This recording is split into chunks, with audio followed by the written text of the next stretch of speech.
この動画はストーリーの途中です。最初から見たい場合は概要欄またはチャンネルページの再生リストからご視聴ください。なお、外国語に対応した字幕をつけておりますが、自動翻訳ですので、精度が低いことをご理解ください。それでは、本編をお楽しみください。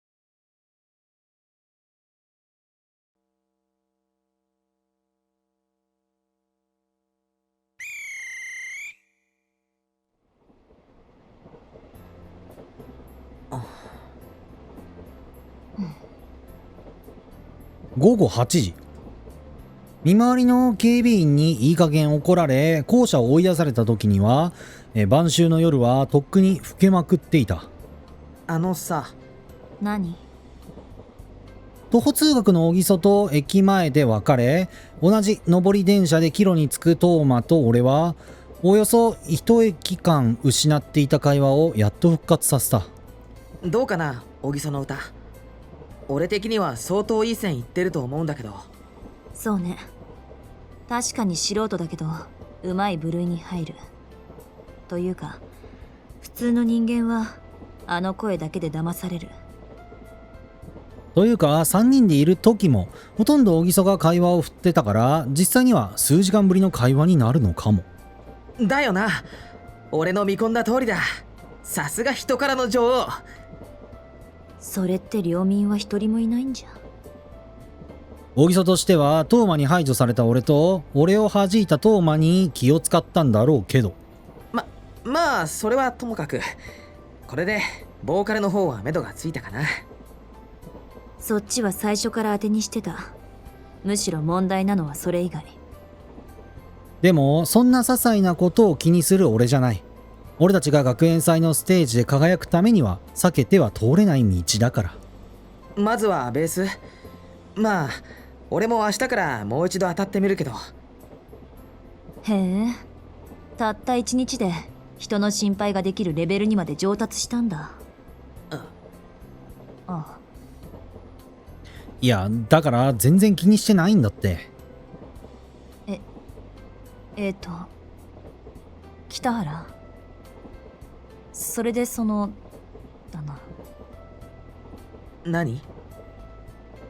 そこまで一瞬で後悔するくらいなら嫌味を言わなければいいのにと思わなくもないけど、まあそこがトーマのトーマたるゆえんというか、俺が全然気に入ってないアンバランスな性格というか。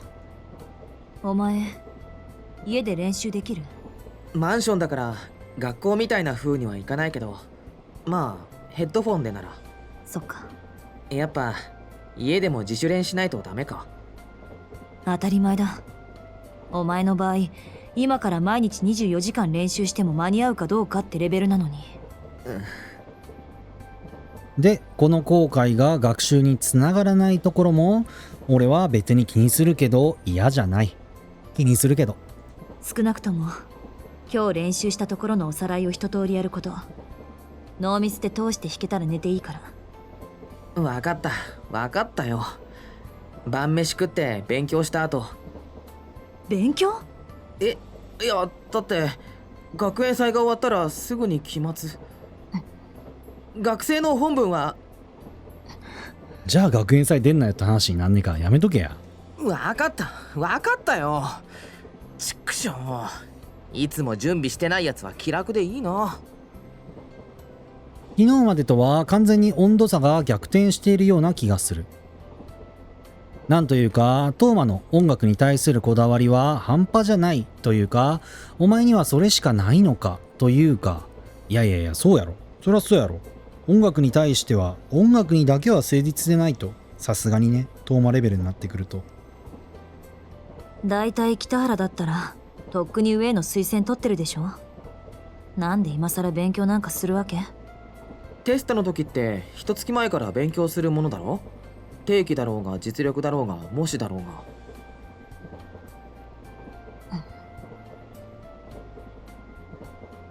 まあなどという誓いを立てると俺みたいに一年中勉強する羽目に陥るわけだけど。分かってる。俺が悪かったよ。そこまで軽蔑した目で見なくてもいいだろ軽蔑なんかしてないけどさ。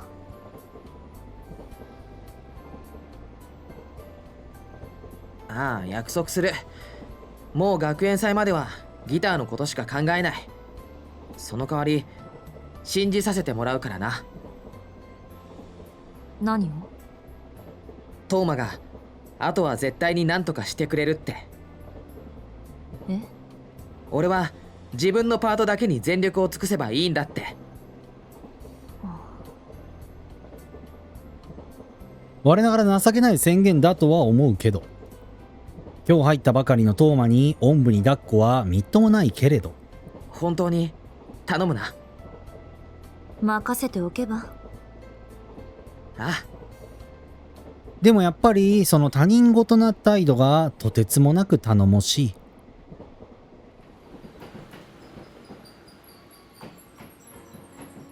あの夏休みの日、初めてトーマの奏でる音を聞いたとき、俺はこいつに頼ることを覚えた。今日やっとあの時の主従関係を取り戻した。だからもう心配することはやめよう。傍から聞いてるととてつもなく情けない宣言のように聞こえるのは多分気のせいでも何でもないんだろうけど。言わず町です。お降りの方はドアにお気をつけください。じゃあ。ああ。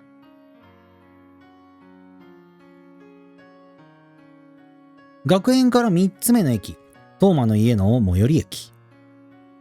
何の未練もない足取りでさっさとホームに降りたトーマは、けれど振り向くともう一度正面から俺を見つめる。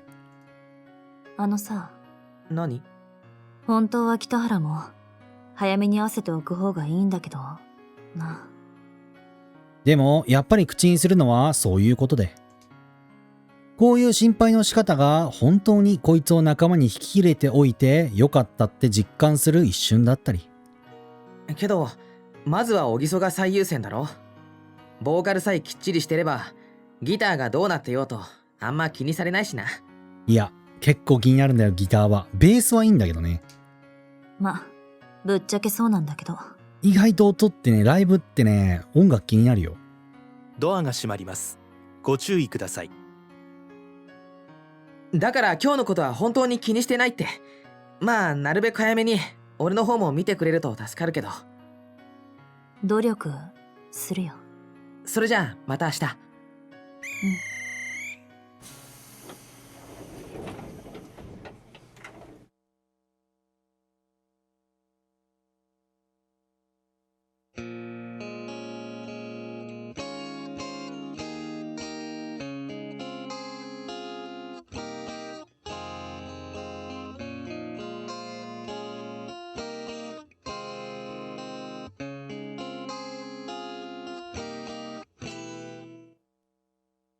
あ、くそ。せっかくもう少しでノーミスだったのに。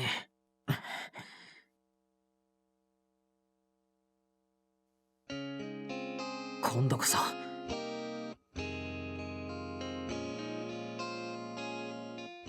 じゃあ5分休憩。お疲れ様。お疲れなのはそっちだから。喉大丈夫？心配しないで。3時間歌いっぱなし程度ならいつもやってるから。ね少しは休憩入れろ。え、蜂蜜レモン作ってきたんだけど、飲む？私は喉使ってないから。ちゃんと3人分あるんだけどな。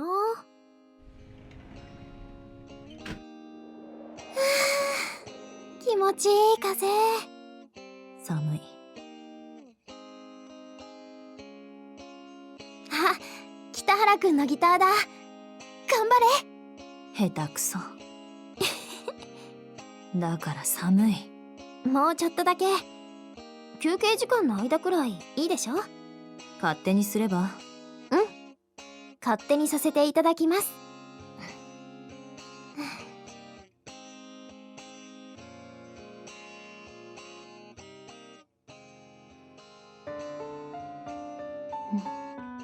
ねえ、トーマさん。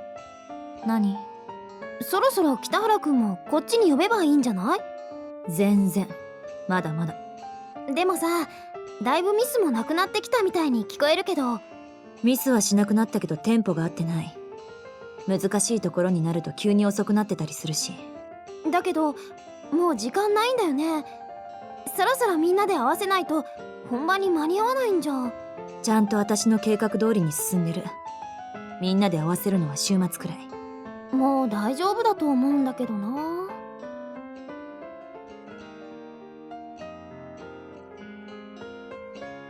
小木曽は北原を過大評価しすぎてる。あいつはそんなにできるやつじゃん。過大評価ってしすぎるものでしょ。あと私のことは刹那でいいよ。小木曽もあんまり北原に毒されない方がいい。妙な上げ足ばかり取るような腐った性格になる。ねえトーマさん、あなたも実は結構我慢してるんじゃない？そんなことない。だいたいなんで私が。合ってるよ。北原くんのギターと。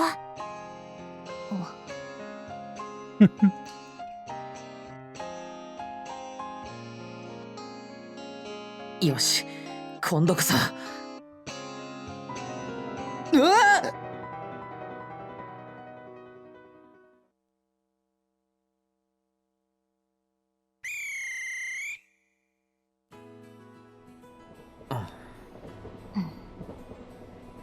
今日も午後8時。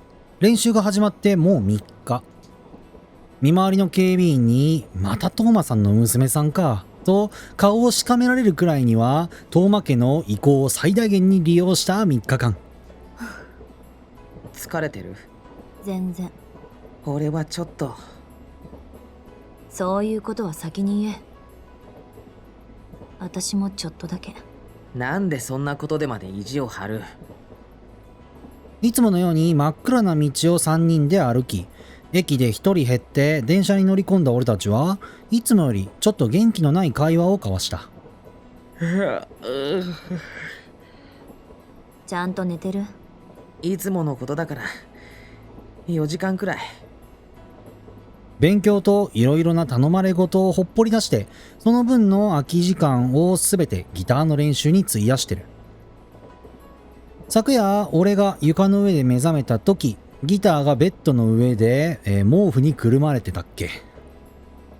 なんだ、ちゃんと寝てるな。で、どんだけ起きてんだよトーマ。おい。何？3秒で気を失いかけるって本当にどんだけ起きてんだ？俺は練習があるからわかるけど、お前帰ったら何してんだ？だって学園祭が終わったらすぐに期末。冗談だよな。わかりやすいだろ。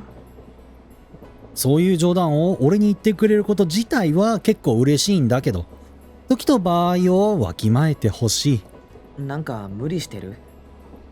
別に説明したところで北原が何とかできるわけでもないし。もしかして俺って知らないところでそんなにトーマに負担かけてる？両親の呵責に押しつぶされる時間があるなら練習しろ。ちゃんと1日10時間弾いてるか？否定してくれない。俺ってそんなにトーマに負担かけてるんだ。前にも言ってたけど、やっぱ毎日10時間って必要なのか？3歳の頃からクリスマスも正月も誕生日も友達と遊ぶ約束をしてても。それに普通コンクールの三月前くらいから準備始めるし、そうなったら1日16時間くらい。修学旅行は？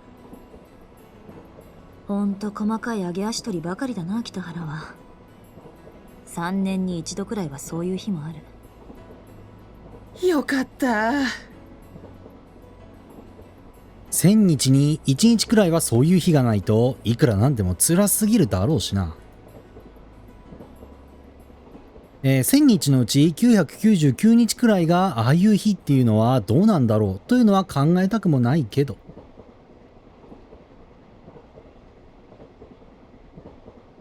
ほんと、今は天国。一日中引かなくてもいい日がこんなにあるなんて。やっぱやめたのか。見切られた。え、トーマ。で、ちゃんと弾けるようになった？最後までミスもなく、リズムも完璧で、相手に合わせる余裕を持てるようになったのか？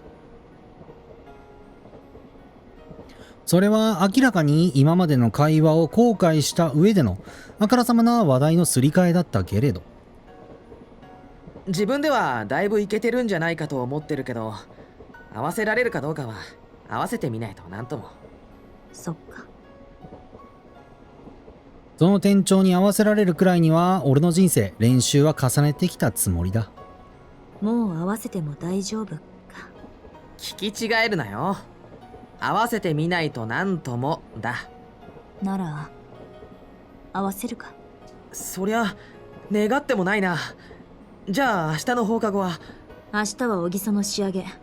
北原に構ってる暇なんか相変わらず全然。ってことは結局週末までお預けってことかよ。惜しい。せっかくトーマに認められそうだったのに。まあ、たとえそれがこいつの逃げだったとしても。結局、ちょっとだけ前進しそうだった俺のステージは、最終的には時間切れという無難な結論になった。言わず町です。お降りの方はドアにお気をつけください。じゃあ。ああ。いつもの駅、そしていつもの足取り。あのさ。ん？そしていつも通りの電車とホームに分かれてからの会話。トーマ？が、今日はなんだか。おい。ドアが閉まります。ご注意ください。え？うわっ！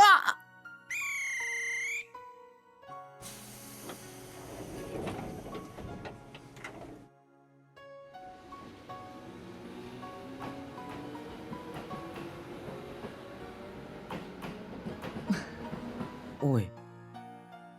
今日はなんだか。俺の降りる駅が違う。電車のドアが閉じられる瞬間、トーマの手が俺のネクタイに伸びて、そして引きずり下ろされた。どういうつもりだよ、トーマ。だってここは学園から3つ目の駅、トーマの家の最寄り駅。それってつまり、今から私の家に来い。え？そういうありえない過程しか想像できなかったけど、どうやらありえなくなかったらしい。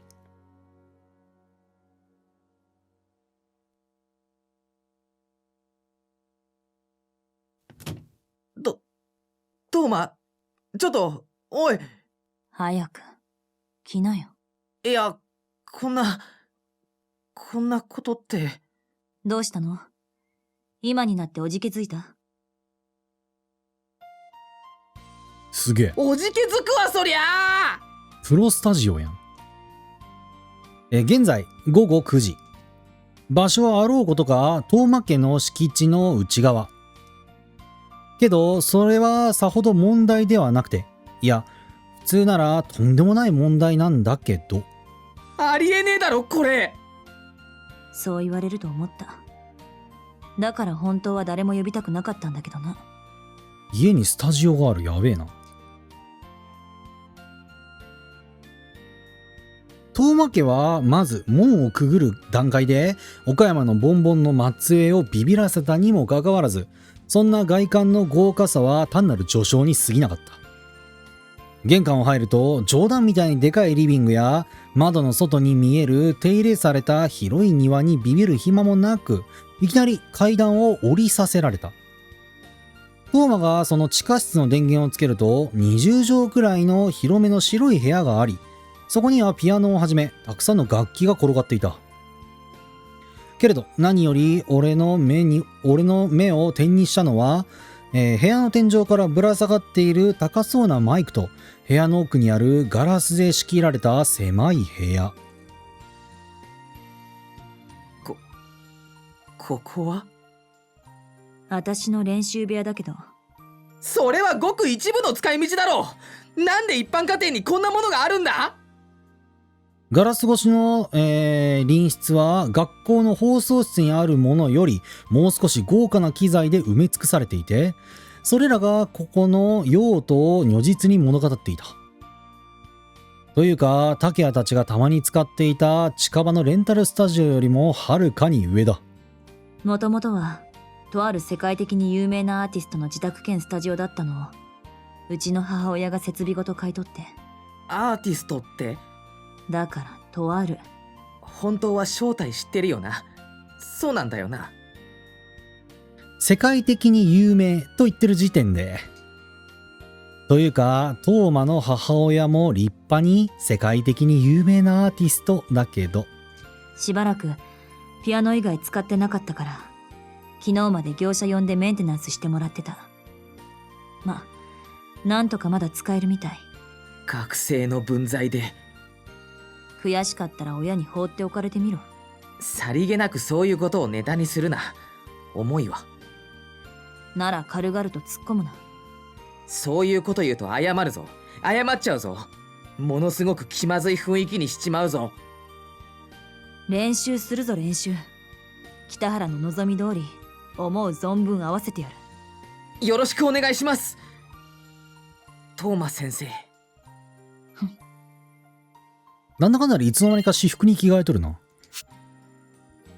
どこまで踏み込んでどこで弾くとか、まだまだかなりの、綱渡りだけど、そもそも今までと同じように実は今でも踏み込むだけ踏み込んでて、ただ向こうの許容範囲が広かっただけかもしれないけど、それでもトーマと俺の会話は春の頃から俺がずっと求めてたように少しずつ歯車が噛み合ってきているって思う。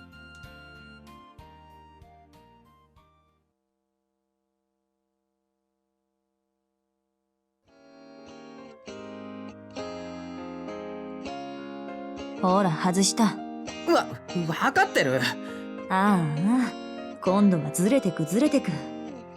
そっちがだんだん速くなってるんじゃ。なら次からはメトロノーム使おうか。ずっと俺の方を見てずっと俺のミスを上げつらい。それでも自分はミス一つせず。いい？今まではこっちが合わせてあげてたけど、今度ばかりはそういうわけにいかないからね。おう。痛感する。今の俺は譜面通りのトーマの演奏にはついていけないって。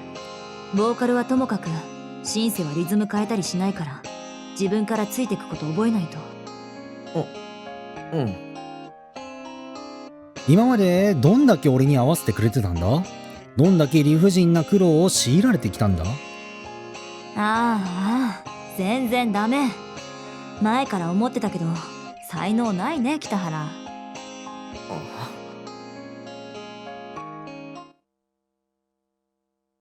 そんな風に楽しそうにこき下ろされたら俺は。もしかして怒った？俺は。もう一度最初からお願いします。はい、何度でも。必死で食い下がるに決まってるじゃないか。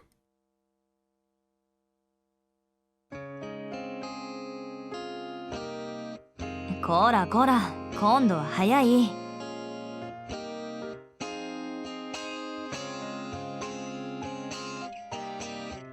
だって心地いいから。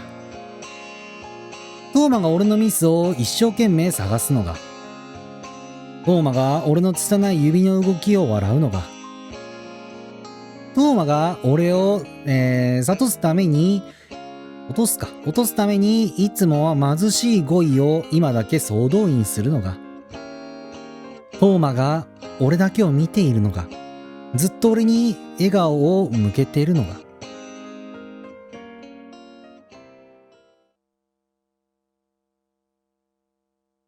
はい、残念でした。もう一度最初から。くっそー、いっつも同じとこで引っかかる。一度ハマっちゃうとなかなか抜け出せなくなるよね。まあ今日のところは。絶対に一度は通す。今までだって努力で何とかしてきたんだ。あ、でもさ、そろそろ終電。何？ごめん、聞いてなかった。別に大した話じゃない。そうか？じゃあリクエスト通りもう一度最初から。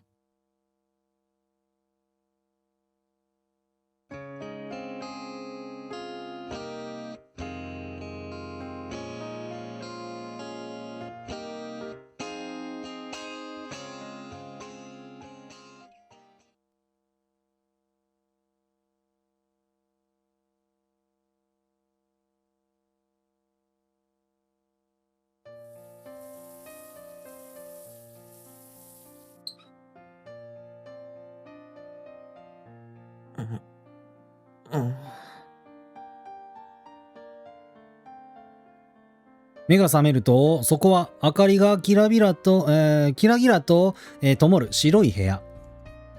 さっきまで弾いていたはずのギターは、俺の腕の中で抱き枕と化している。やべ、寝ちまった。体にかかっていた毛布を取り払うと、そもそも目が覚めたという表現自体がまずいことであることに気づくくらいには頭が回ってきた。そろそろ帰らないと。床で寝ていたせいでガチガチに固まった背中をほぐし、ギターをケースに入れつつ、やっと周りを見回す。ピアノの前にすでに人はいない。そもそも部屋の中に俺以外誰もいない。参ったな。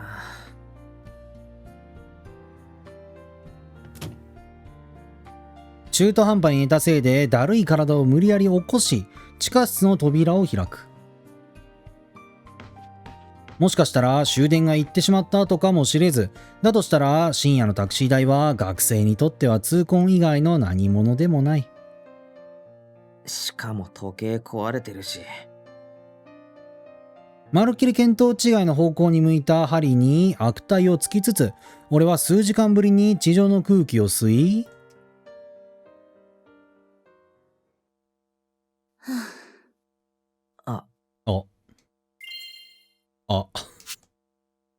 そしてどう考えても見てはいけないものに遭遇してしまった。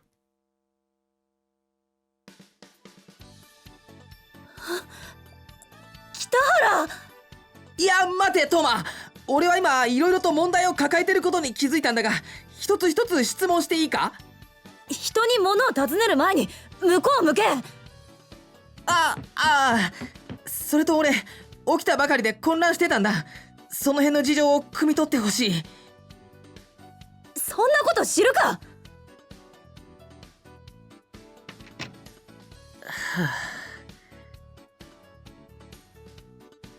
恐る恐る振り返ると、眼福ではなく衝撃的な光景は扉の向こうに隠れてくれたらし